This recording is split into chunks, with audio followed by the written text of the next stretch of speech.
Thank you so much. I am so grateful to be here. I am going to start cold.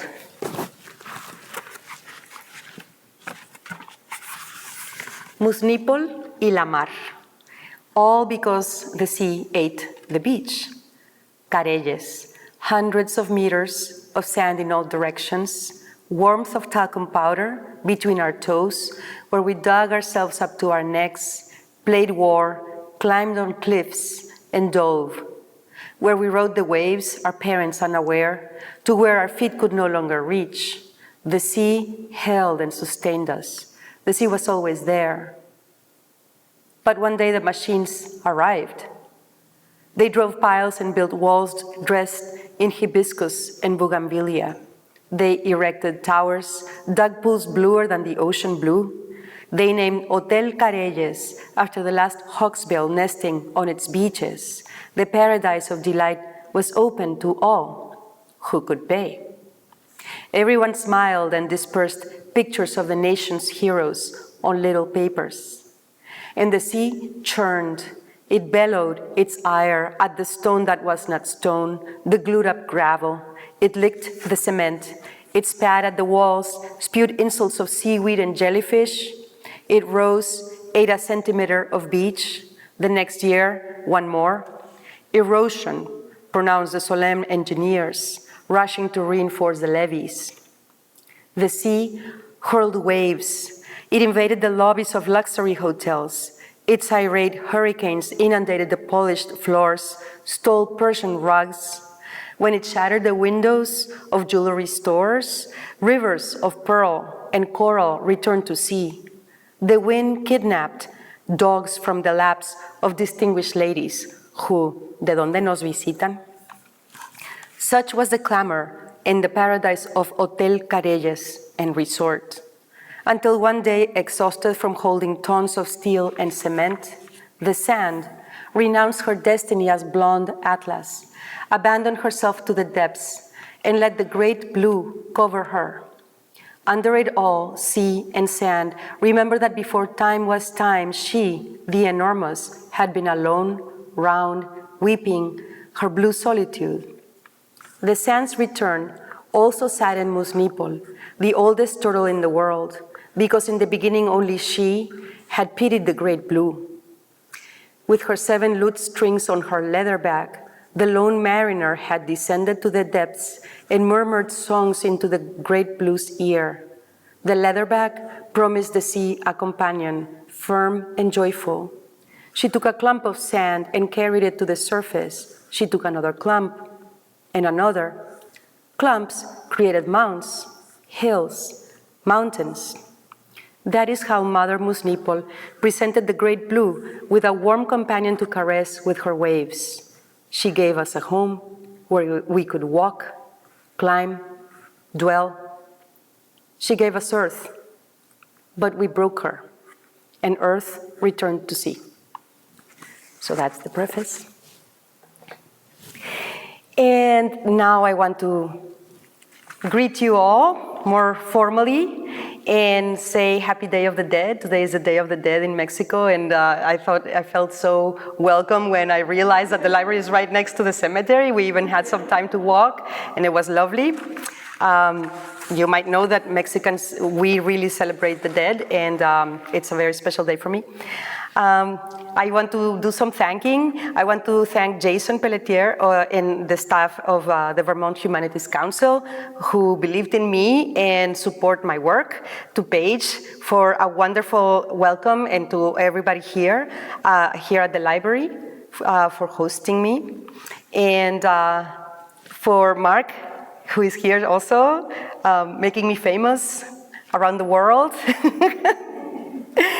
And I want to thank my family. My wife is here, Ariane. Her painting, sorry, Her painting graces both covers of my books. The editors took sections of her painting and chose them for the two different books. And Arribada is the book that I'm going to be talking about mainly, but also Limonaria is the Spanish novel that tells the same story. It's not a Spanish version, it's a parallel independent book. So none of them is translation from each other. And so I'm very proud of Ariane's work. And I'm also proud of my books.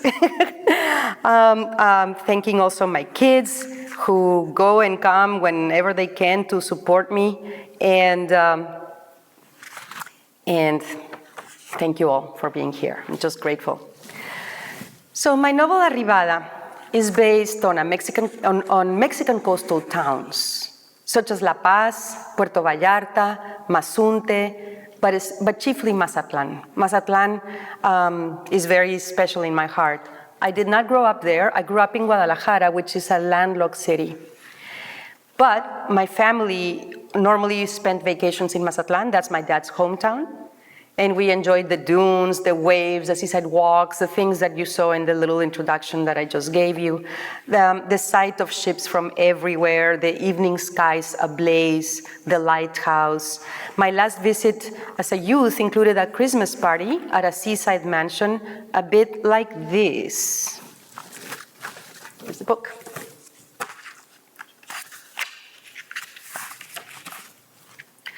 There was no better time than Christmas for playing at Padrino Adrian's house.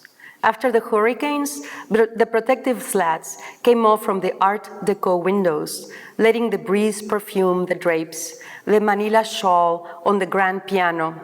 The orchestra at Hotel Belmar next door helped us celebrate the water's palpitations, the 12-mile curvature of Carelles Bay.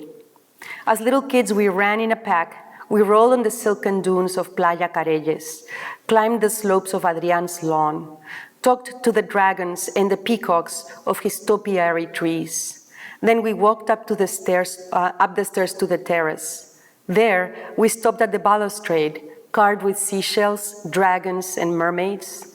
Alonso pointed at the narrate and sang, "Venus is born."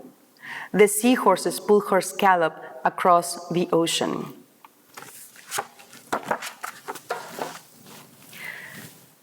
My time in Mazatlan was a bit like that when I was growing up. Then my studies took me far. After a hiatus of decades, well, I'm getting old here, I returned in the 90s to find many historic homes turned to rubble. So that's Mazatlan, old Mazatlan, 1950s, I think. But that's what I returned to. I returned to a lot of rubble. Previously expansive beaches thinned to a strip. Many turns in fortune had decimated the center as the city's economic focus turned to sol y playa, beach and sun. Things got so bad during the 70s and 80s that more than one mayor considered demolishing the entire downtown. The idea was to build modern hotels along the strip of beach, and the downtown was completely neglected. For my protagonist, Mariana, the rubble included the beloved home of her padrino, where she played as a child. And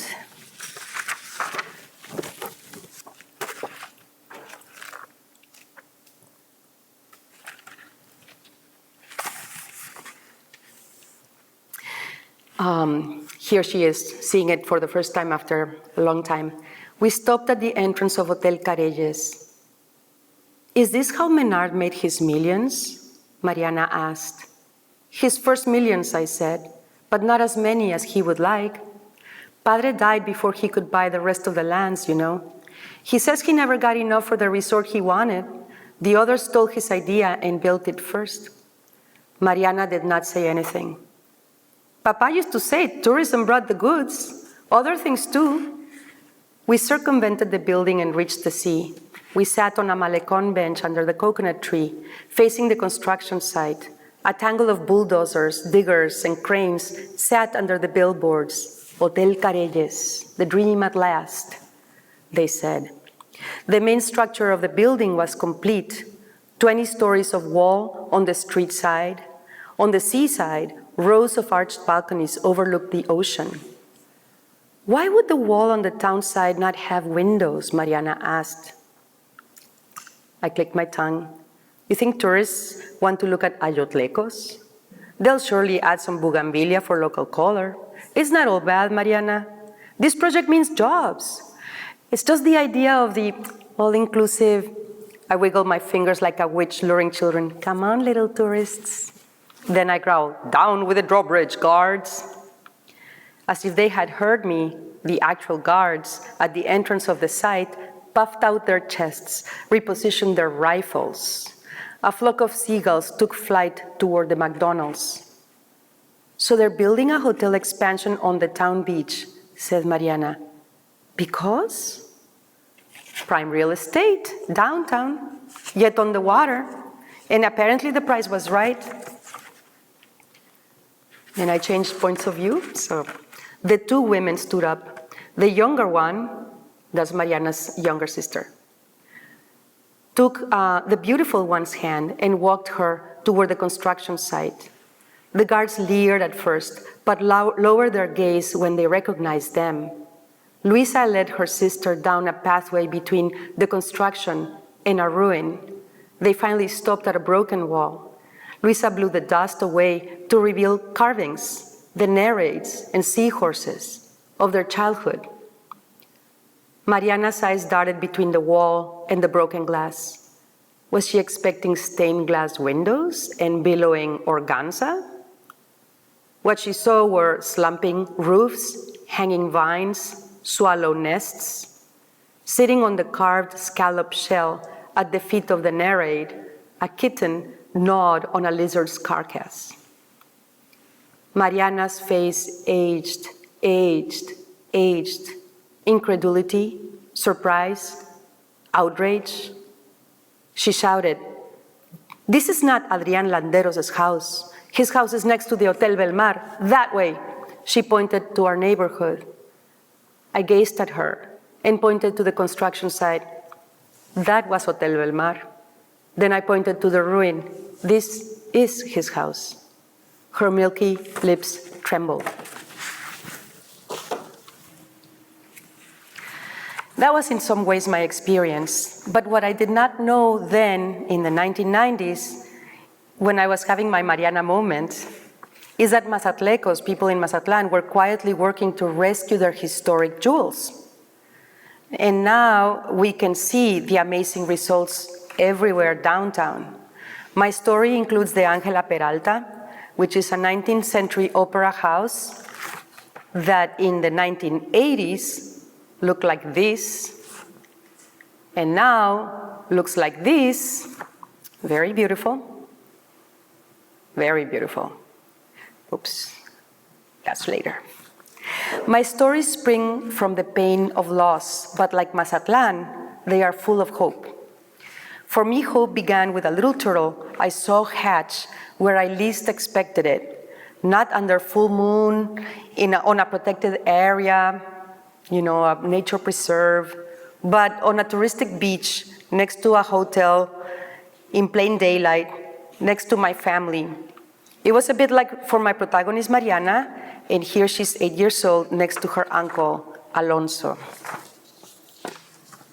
Page 18. I could use Post-its, right? Forgot my Post-its.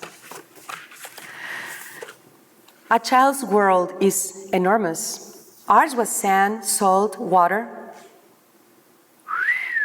Alonso whistled. "The tide is coming up," he whispered from outside our tent. I lifted my head from Amalia's shoulder and propped myself up on an elbow. She kissed my temple. Under the cocoon of the blue tent, Luisa snored lightly. Alonso scratched on the tent's fabric. "Órale, ven." I crawled out of the tent and slapped Alonso on the back. I mimicked a fanfare with my conch, and Alonso added some more hooting to the mix with his. We raced up powdery dunes, and I won, then down to the wide, wide beach. He won. We splashed. We swam beyond where the waves broke. We shouted raucous songs. Are there any sharks? I asked. Sure. Feel them swimming past your legs. Not true. We laughed. We floated. On land, our tent was a blue dot on the immense dunes. Behind all, Ayotlan climbed the hills. When we came back to shore, our bodies were heavy. We held hands and sang melodies into our conch shells. We came upon a mound of sand as high as my knees. Something squirmed under the surface, producing little avalanches. Jaibas, we whispered, but this crab was taking too long. We dug and found white shards and something dark, moist, and finger-like, glistening in the morning light. Slugs. Wait, wait! A second slug dug itself out, moving with the first. They were part of a larger creature. A baby turtle! I picked it up. It hardly covered my palm. I could crush it on my fist. I stroked the carapace. Un carey, said Alonso. Alonso was 4 years older than her. Scanning the area. Hawksbill. So there are still some left. Where's the mom? In the water. But who's going to take care of the baby? The ocean. Come, let's give her a ride. And where am I supposed to read? Yes. I think that's it. Okay. The story in my novel starts with a murder, which leads to some painful revelations about what it is like to be a woman, a poor woman, an LGBT woman, and an artist of any gender and orientation in such a world. There is colorism, bigotry, the clash of conservative and liberal views. As an adult, Mariana joins her friend Fernanda's beach conservation and community projects, and they fall in love. Mariana is an upper-class girl, and as is often the case, her family has a very white European heritage. Fernanda, on the other hand, is a member of the indigenous CONCAC of Northern Sonora. So that's where you can see the little red dot up there. Mazatlan, let me see if I can make this work. Is there a, I guess not. No, doesn't work? Well, no, you don't see a dot? Can you see a dot? It's me who doesn't see it. Anyway, down there where it says Sinaloa, all the way on the edge of the map, it says Sinaloa, Mazatlan is there. So it's a hike. And as you go further north in Mexico from Mazatlan, which is lush, green, humid, tropical, beautiful, as you go higher on the coast, it's very beautiful too, but it's desert. It's really stark and wonderful and very different. So that's where the indigenous CONCAC of Northern Sonora live.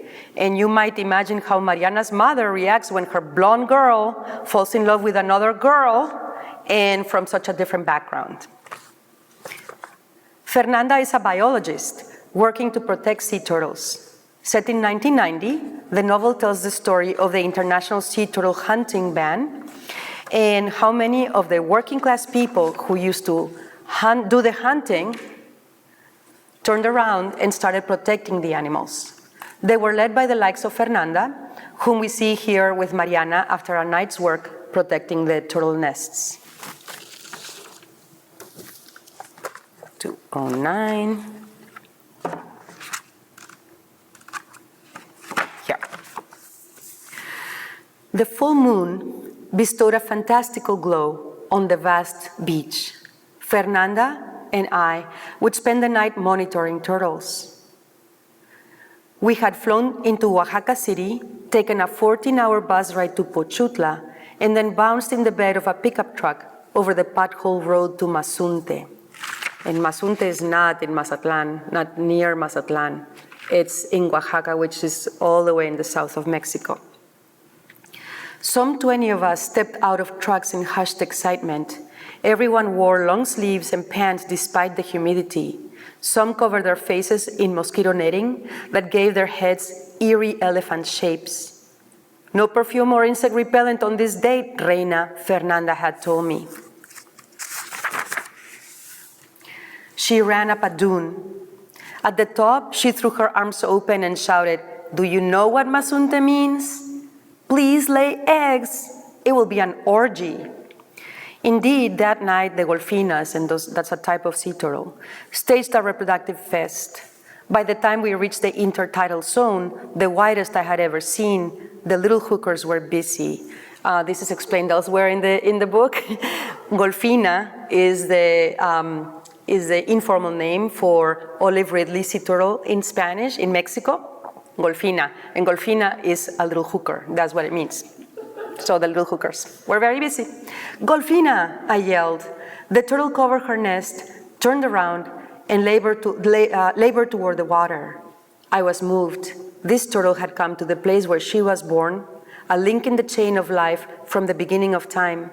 She evaded the poachers and the long-line trawlers. She learned to sleep in decimated seagrasses, to evade plastic bags, and even to diet so she could keep her date with the future. She had just laid 218 eggs, and now she was back in the relative safety of the ocean. I took a long view of the beach. On the slope where I stood, some 10 turtles surrounded me. Just beyond were 10 more. Further still, I saw some 20, then 50. I panned the expanse and saw hundreds. The farthest that once seemed pebbles. My eyes could not make out the end of this beach, the largest I had ever seen. So lots and lots and lots of turtles. That's in La Escobilla. Was the dark playing tricks on me? Let me see if I can explain a bit quickly. Most sea turtles do not come in onto the shore to nest in these huge droves. They come individually whenever, during the season, any day of the season. Whereas in certain places of the world, there's very few left, they come in droves like this. They only come at the end of the month during the full moon, which is high tide, and it's an orgy. There's a lot of them. That's what Arribada means. Arribada is that event, that type of sea turtle nesting event. And where was I? I was here. The turtles are dancing, I shouted. Hundreds of mothers were covering their nests. They tamped the sand in a pendular motion, and it was loud. I held Fernanda, my hands on her shoulder blades. A rumble climbed up my feet, stronger every instant. It surrounded us like an earthquake. She tilted her head and kissed my mouth. The tremors ran up my body, accelerating the pulse in my throat. You're not afraid of people anymore, Reina? There's been a lot of fear. After our colleagues left, we walked down toward the water and took off our shorts and shirts. I had brought snorkeling gear. I pointed toward a wind-carved promontory. I hear the reef around that point is full of sponges, I said. I bet we'll find musnicuipacalc, that's a hawksbill, sea turtle. I spat into a mask and rubbed it with seawater, offered it to Fernanda. Ready, love? I'm tired, she said. She yawned as she undid her braid and plopped on her back in the water, arms extending from her sides. Her hair floated straight in all directions, forming a circle like a huge, soft sea urchin. I just want to float and drift. Come on, party pooper. What if we find musnipol? That's the leatherback. Fernanda stretched her limbs. Okay, let's make it short. The sky was rosy in the east. We coasted the first cove, swung around the point, and then everything changed. The sea turned dark, and as though a cloud had covered the sun. But the cloud was in the water, and it enveloped us. Then it pulverized. Every tiny section turned toward the sun and became millions of mirrors. Let me see if I can show you a picture like that. It was a school of fish, a glittering cloud, dense as a net, blanketing us in its nimble progression. I circled Fernanda's waist. Our bodies rubbed gently as we swam with one arm each.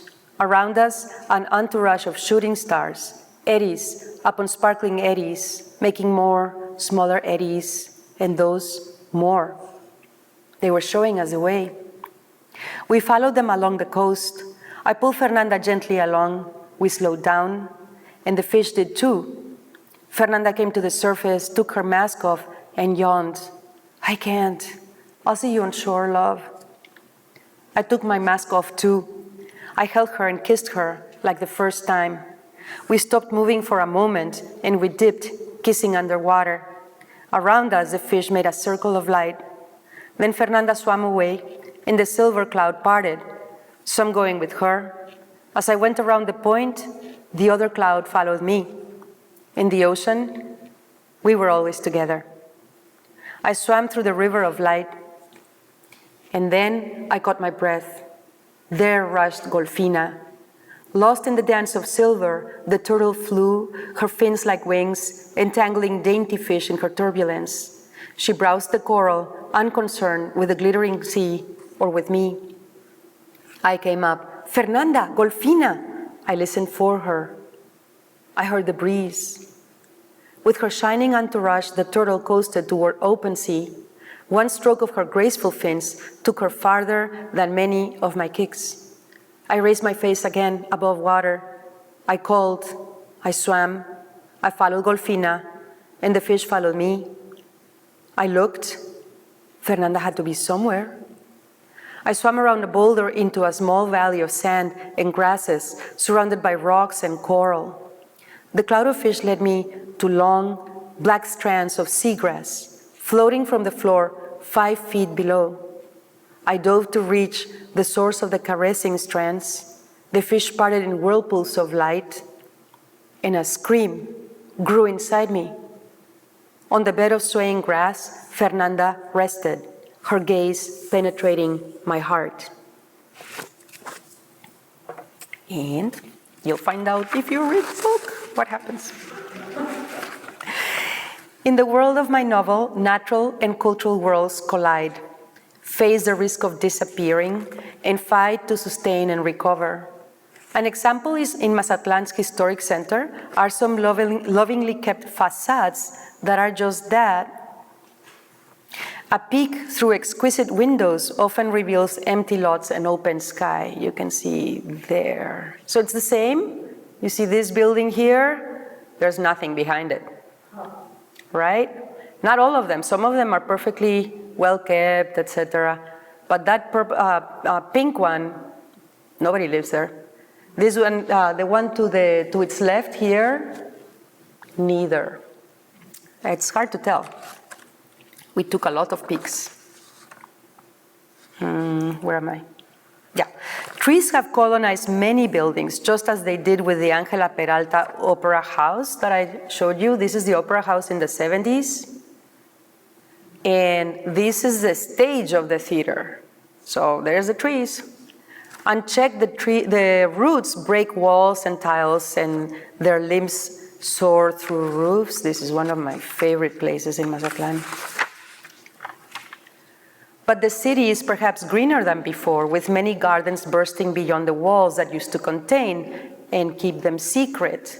Now I cannot say I'm that sad about that. I love to see the trees. So it's like hard to know how to feel. What's more, some ruins enjoy a second life as enterprising restaurateurs leave them largely untouched and design bars or cafes or restaurants around the wild vegetation, and adding just a little bit of furniture and some lighting. We have sat at some of these establishments, admiring windows framed by the roots of an enormous tree, and on the other side, a working kitchen, suited for like a hobbit, producing a cuisine that fuses Mazatleco with international flavors. And indeed, in my novel and in Mazatlan, present and past collide, natural and cultural worlds collide. And that's the end, and thank you so much.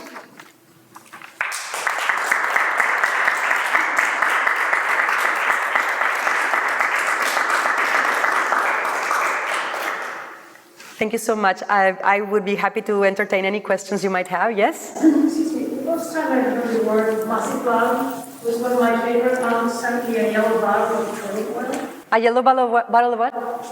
Mazatlan turtle oil. Do they still do that as an industry there? Turtle oil. It was from Mazatlan. And it was famous then. This was in the 60s. Yeah, it's forbidden. Everything is forbidden. So, you know, the turtle ban is total. You're not supposed to kill, hunt, commercialize, eat, or extract things from turtles. None of that is, it's a crime. And are they doing the same thing that they're doing in the southwest of Turkey for Kara Kara?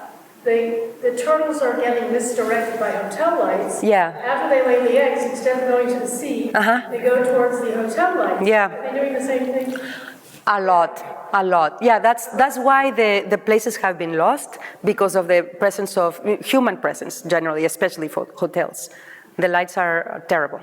So that's one of the problems. But basically, so these beaches are for them to reproduce, and everything that is built on it, or every presence of humans there, is a danger to them. And so some of these places have been completely lost. So the Arribada places that I was mentioning, there used to be 7 in Mexico. There's only 1 left. That one, the one that I showed you, is doing very well because it's very well protected. But the ones that were lost because of what you say. Do they ban the lights now? Do vandalize? Ban the lighting at night. Oh no, they don't ban them. It would be wonderful if they did. No, the hotels have every freedom. Yeah. And some hotels have some policies that they take on to try to protect the turtles. And some of them have some programs, but it's up to them. So the law does not require them to do that. Yeah. It's a big problem.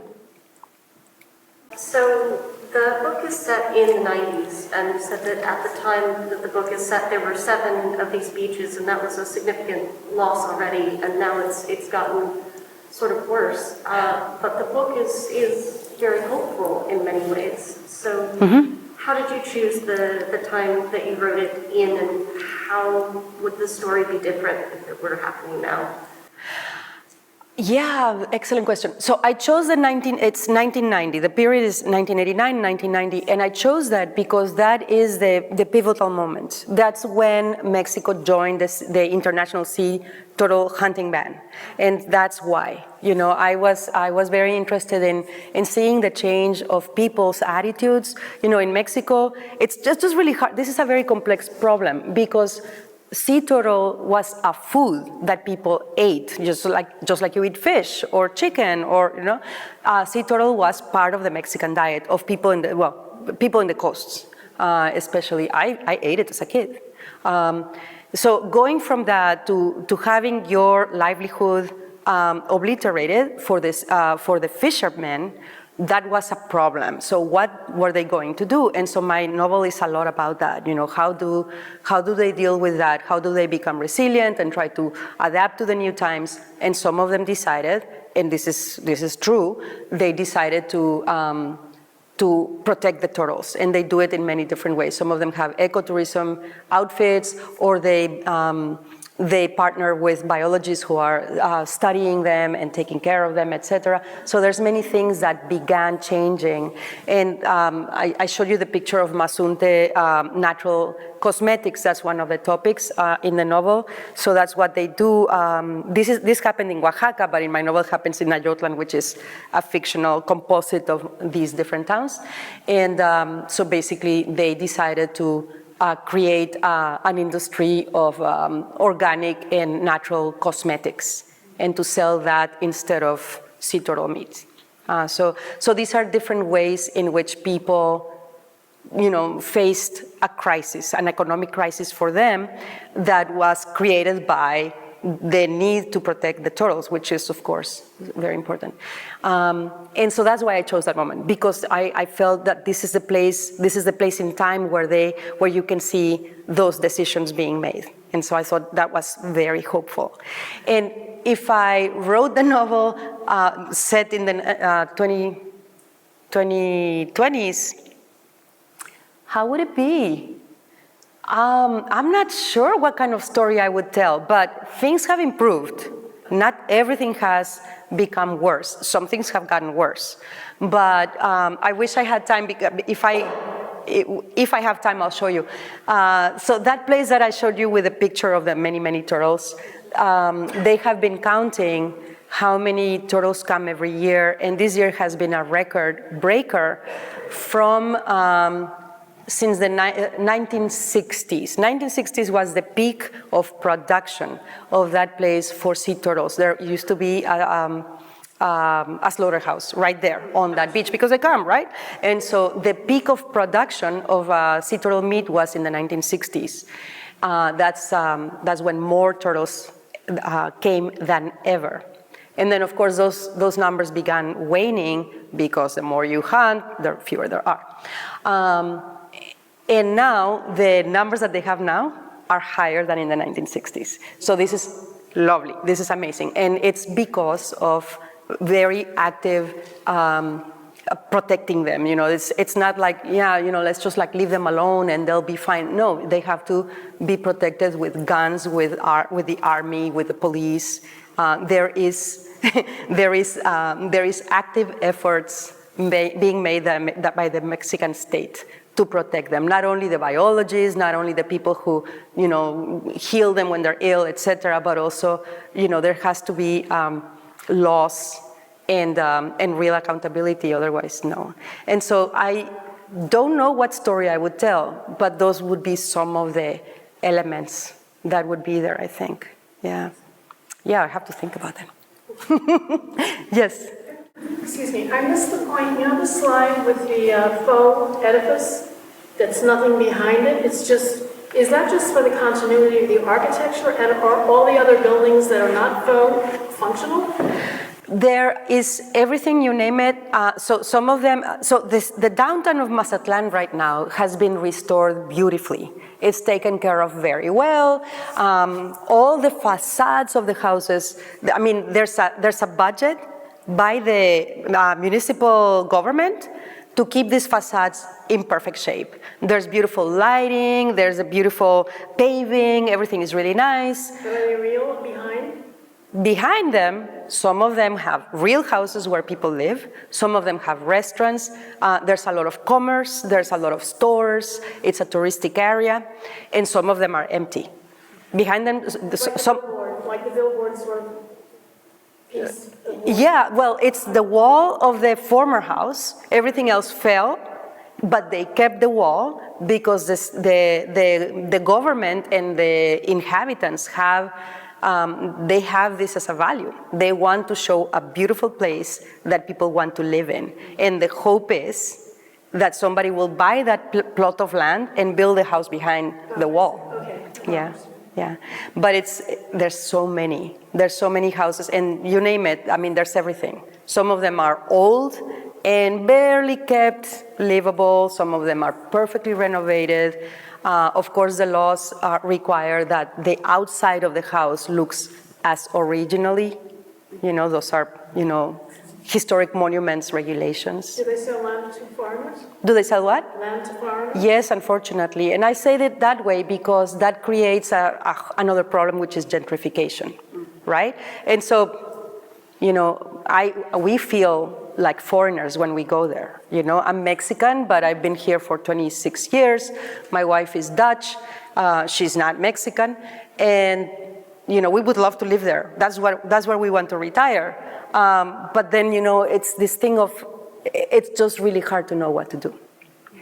Yeah. The presence of foreigners can be good because it injects a lot of money into the place, but that pushes people who don't have a high budget away. And that's a problem. So it's a very complicated situation. And it also changes the culture of the place, not necessarily for the worse, but it does change it a lot, Yes. So you spoke at the beginning about your choice with the two books, and one is written in Spanish, assuming. Yes. Similar stories. Why did you choose, how does that feel? Like, how do you as a writer decide whether to write a story in English or in Spanish? And it was beautiful, like the adjustment or the sort of flow in the book between English and Spanish. Oh, thank you. I'm glad you like it. I'm always nervous I'm never really sure. I'm really glad you like it. Thank you. Well, the story that I tell is as follows. I teach at Middlebury College, and I've been there for a long time, and I was writing in Spanish, and so I had friends who were writers who wrote in English and who are Americans, and they told me, you want to show us your stuff? And I'm like, well, I have to translate it because it's in Spanish. And so I started writing in English because of that, but very soon I realized I'm not going to translate. This just doesn't work for me. And so, I just want to tell the story in a way that my reader understands, that it resonates with them, not with Mexicans or with Spanish people or Spanish-speaking people, with my reader. Doesn't matter, like if I were French, I would do the same for a French reader, but I'm not. So I decided to do that, and so that began changing everything.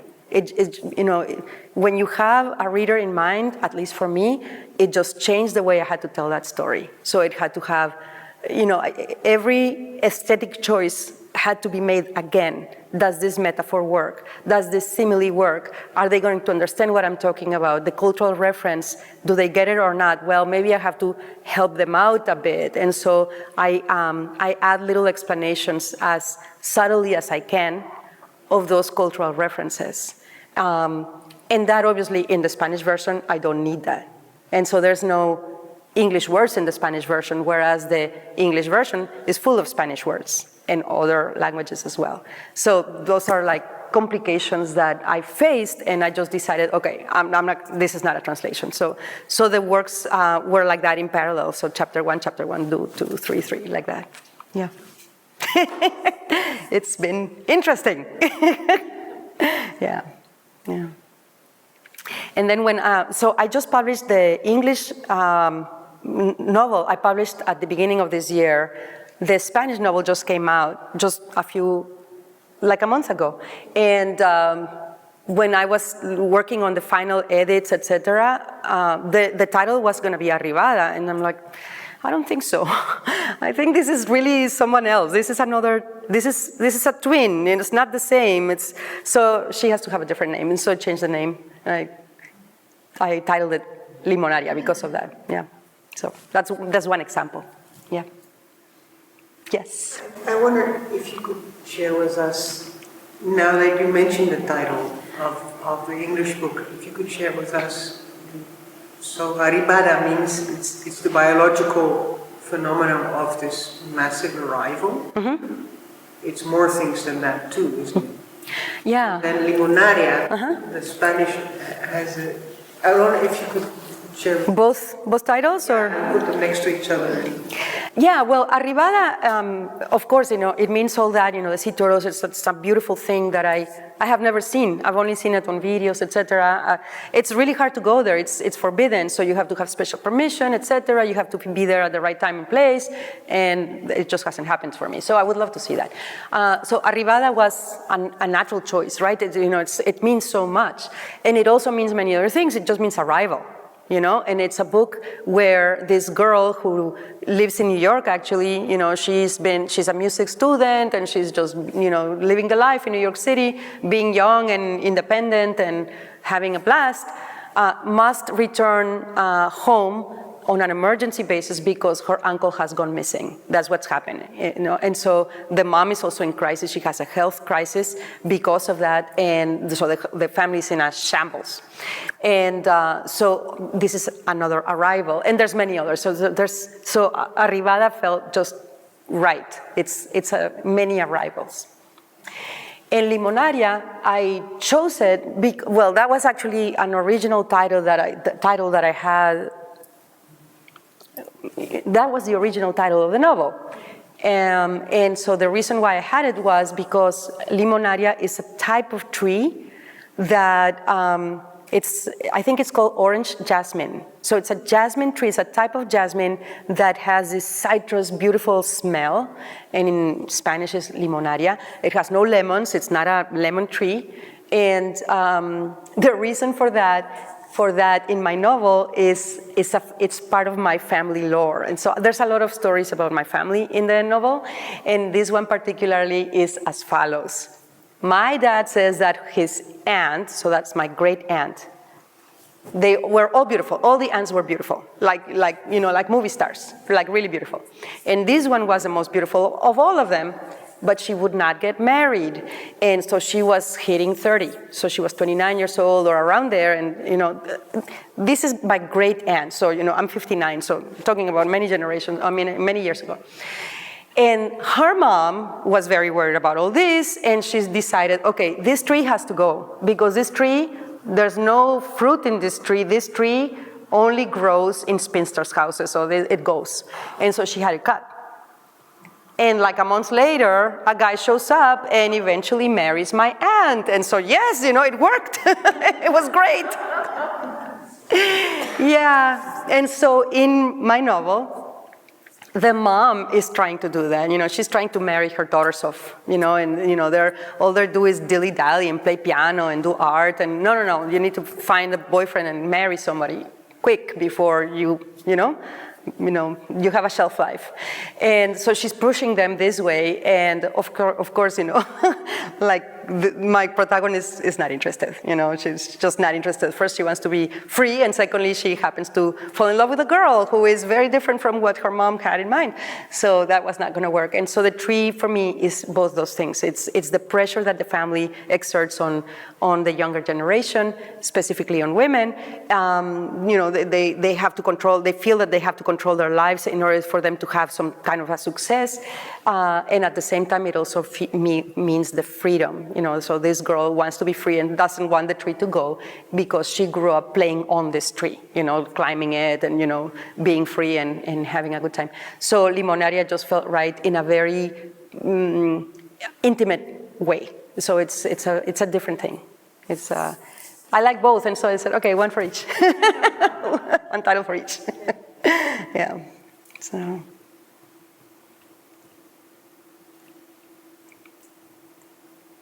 So no more questions. You don't have to stay. I very much thank you for being here. I really appreciate it. Thank you.